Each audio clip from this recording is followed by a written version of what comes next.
अस्सलाम वालेकुम my dear students. उम्मीद है कि आप सब ठीक होंगे बच्चों। आज हमारा लेक्चर नंबर 30 है, BSCS financial accounting. Chapter number बच्चों 9 हमने स्टार्ट किया था, फाइनल अकाउंट। आज के लेक्चर के अंदर बच्चों हम इंशाल्लाह एक्सरसाइज नंबर 9 और 10 करेंगे। सबसे पहले इसको रीड कर लेते हैं। रिक्वायरमेंट में बच्चों लिखा हुआ prepare a trading and profit and loss account for the year ended 30 सितंबर 2010 एंड बैलेंस शीट। जी बच्चों, हर क्वेश्चन के अंदर वही सेम रिक्वायरमेंट्स चल रही हैं। फॉर्मेट अगर आपको याद हो गया तो ये क्वेश्चन आपके लिए बहुत ही आसान होंगे।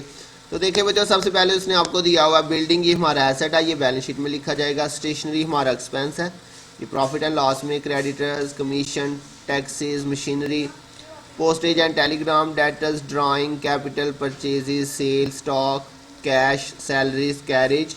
और बच्चों नीचे जाकर उसने हमें जो है वो क्लोजिंग स्टॉक भी दिया हुआ है, स्टॉक ऑन सितंबर 30 2010। तो ये बच्चों हमारे पास क्लोजिंग स्टॉक है और एक स्टॉक यहाँ पे दिया हुआ है, तो ये हमारा बच्चों ओपनिंग स्टॉक है 75,000। तो सबसे पहले हमने बच्चों ट्रेडिंग अकाउंट के अंदर जाके जो है वो ओपनिंग स्टॉक लिखना है डेबिट साइड पे 75,000। तो ये बच्चों आपके पास इसका फॉर्मेट है। यहाँ पे हम जो है वो सबसे पहले क्या चीज़ लिखेंगे जी, ओपनिंग स्टॉक 75,000। उसके बाद बच्चों नेक्स्ट हमें लिखना होता है परचेजेस।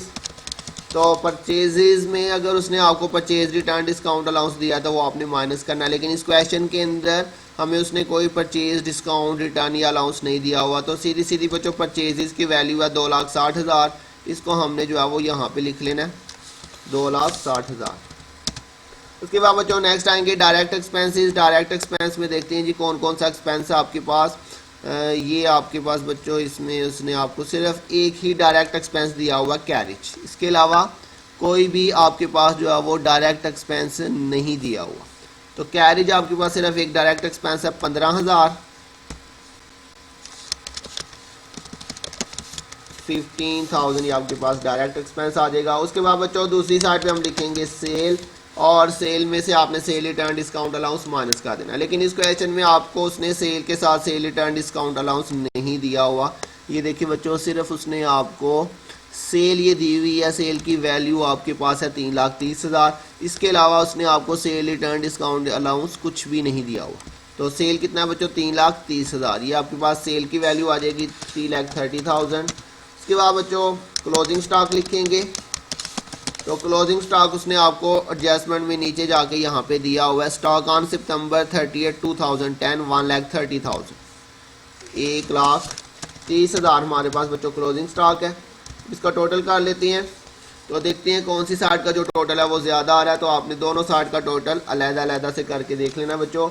यहाँ पे आपके पास जो आ रहा है 3,30,000 और जमा 1,30,000, ये आपके पास बच्चों क्रेडिट साइड का टोटल आ रहा है। और डेबिट साइड के ऊपर ये आपके पास आ रहा है 75,000, 260,000 और 15,000, ये डेबिट साइड है। तो बच्चों कौन सी साइड बड़ी आ रही है, ये आपके पास क्रेडिट साइड ही बड़ी आ रही है। तो हम दोनों साइड पे जो है यही टोटल लिखेंगे, 4,60,000 इधर भी आ जाएगा और 4,60,000 इधर भी आ जाएगा आपके पास ये टोटल। दोनों का बच्चों आपने डिफरेंस ले लेना है यहाँ पे। तो डिफरेंस बच्चों आपके पास 1,10,000 कौन सी साइड पे आएगा, डेबिट साइड छोटी है तो ये डेबिट साइड, ये वाली डेबिट साइड है। यहाँ पे आपके पास बच्चों ये डिफरेंस आएगा 1,10,000 का। तो ये आपके पास बच्चों क्या कहलाएगा, ग्रॉस प्रॉफिट। इस साइड पे डिफरेंस आएगा तो ये आपका क्या होगा बच्चों, ग्रॉस प्रॉफिट CD। इसी ग्रॉस प्रॉफिट को बच्चों आपने इस साइड पे जो है वो ट्रांसफर कर देना है ग्रॉस प्रॉफिट BD के नाम से। सेम बच्चों ये वाली वैल्यू आपने यहाँ पे लिखनी है। अब यहाँ पे बच्चों हमने लिखनी है इनडायरेक्ट एक्सपेंसेस। तो इनडायरेक्ट एक्सपेंसेस के अंदर देखें बच्चों, ये आपके पास सबसे पहले आ रहा है स्टेशनरी, प्रिंटिंग एंड स्टेशनरी हमारे पास ये इनडायरेक्ट एक्सपेंस होता है 5,000। बच्चों फैक्ट्री एक्सपेंसेस के अलावा जितने भी एक्सपेंस होंगे ऑफिस या मार्केटिंग से रिलेटेड, याद रखिएगा, ऑफिस या मार्केटिंग से रिलेटेड जितने भी एक्सपेंस होंगे वो सारे के सारे इनडायरेक्ट एक्सपेंस होते हैं। और डायरेक्ट कौन से होते हैं, चीज़ों को खरीदने या बनाने के ऊपर जो एक्सपेंस आते हैं वो हमारे डायरेक्ट एक्सपेंस होते हैं। जैसे कैरेज जो है ये चीज़ों को खरीदने का किराया होता है। तो बच्चों यहाँ पे आ जाएगा जी स्टेशनरी। स्टेशनरी की वैल्यू बच्चों हमारे पास है कितनी, 5,000। उसके बाद बच्चों नेक्स्ट देखते हैं, हमारे पास ये कमीशन भी आ रहा है।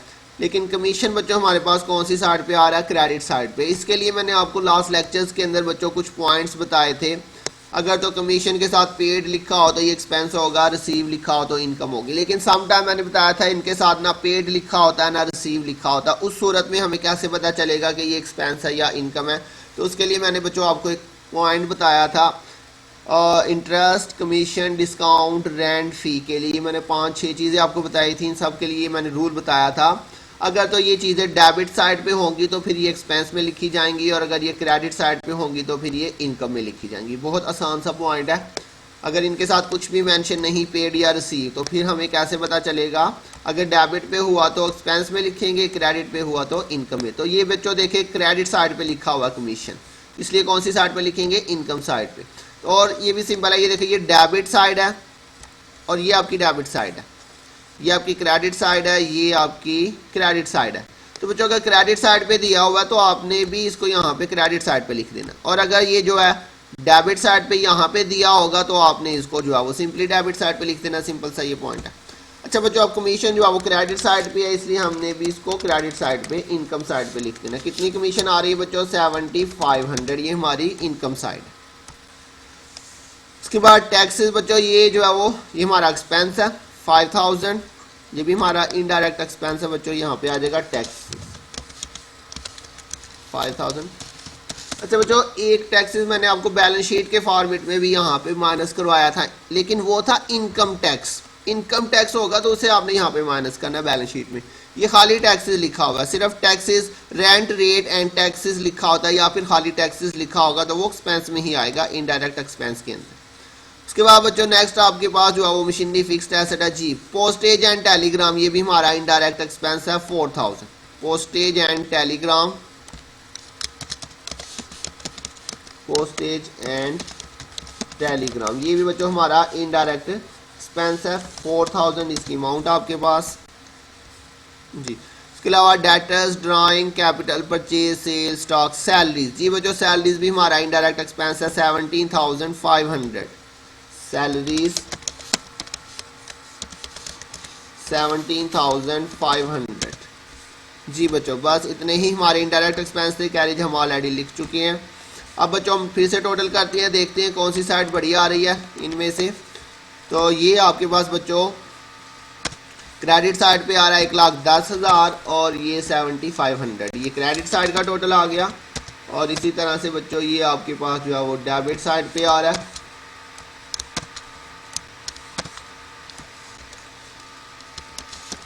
तो क्रेडिट साइड का ही टोटल बच्चों ज़्यादा आ रहा है, तो इसलिए हम यहाँ पे दोनों साइड पे यही वाली वैल्यू लिखेंगे। इन दोनों का डिफरेंस देते हैं।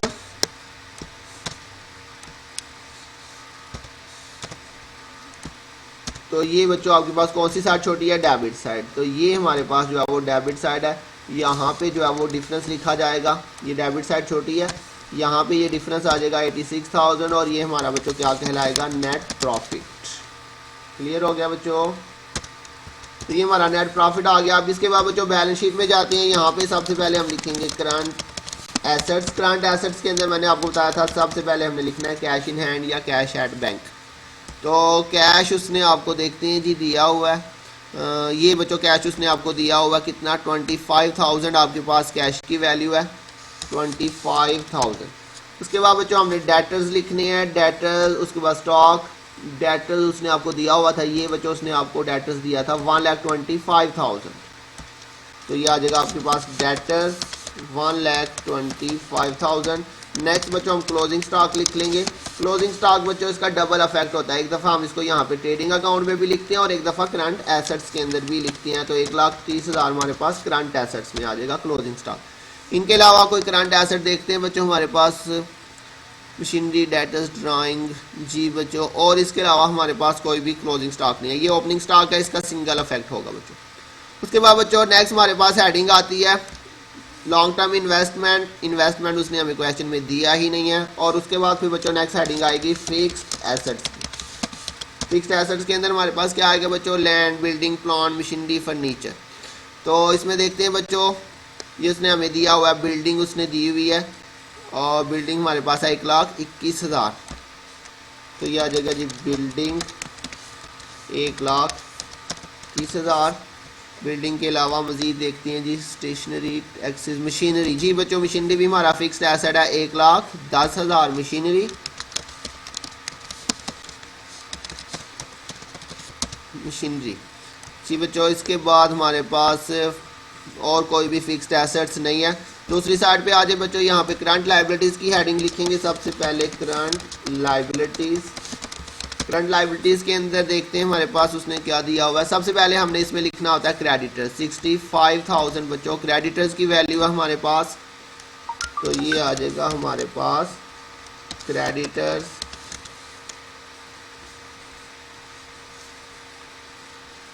जी बच्चों। क्रेडिटर की वैल्यू कितनी थी हमारे पास 65,000 क्रेडिटर्स। और इसके अलावा बच्चों हमारे पास बैंक ओवरड्राफ्ट बिल्स पेबल वगैरह देखते हैं। इसमें हमारे पास और कोई करंट लाइबिलिटी है जी बच्चों, इसके अलावा कोई करंट लाइबिलिटी नहीं। नेक्स्ट हेडिंग हमारे पास बच्चों आती है लॉन्ग टर्म लाइबिलिटीज़। उसमें बैंक लोन और मॉर्टगेज वो भी हमें उसने क्वेश्चन में नहीं दिया हुआ। तो उसके बाद नेक्स्ट हेडिंग हम लिख लेते हैं बच्चों ऑनर्स इक्विटी। ऑनर्स इक्विटी के अंदर सबसे पहले हमने लिखना होता है बच्चों कैपिटल। सबसे पहले हमने लिखना है कैपिटल। तो कैपिटल की वैल्यू देखते हैं कितनी है।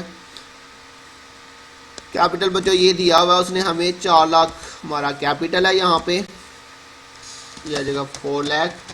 इसके अंदर बच्चों हमने ऐड करना होता है नेट प्रॉफिट। नेट प्रॉफिट हमने इसमें ऐड करना है।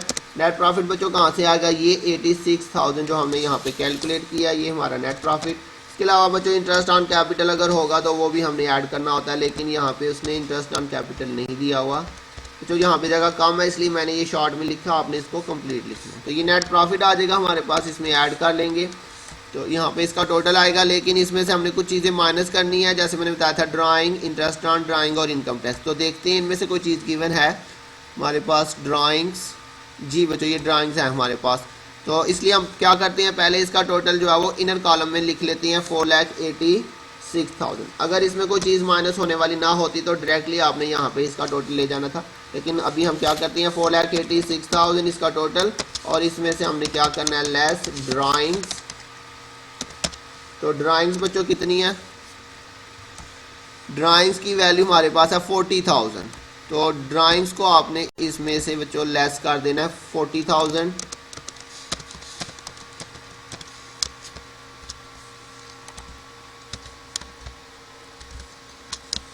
ये आपने बच्चों यहाँ पे माइनस कर देना है 4,86,000 में से माइनस 40,000।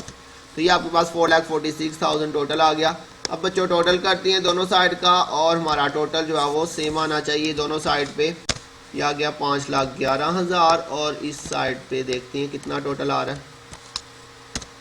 जी बच्चों ये हमारे पास दोनों साइड पे देखें जी 5,11,000 5,11,000। इसका मतलब कि हमने पीछे से सारा क्वेश्चन जो है वो ठीक किया है।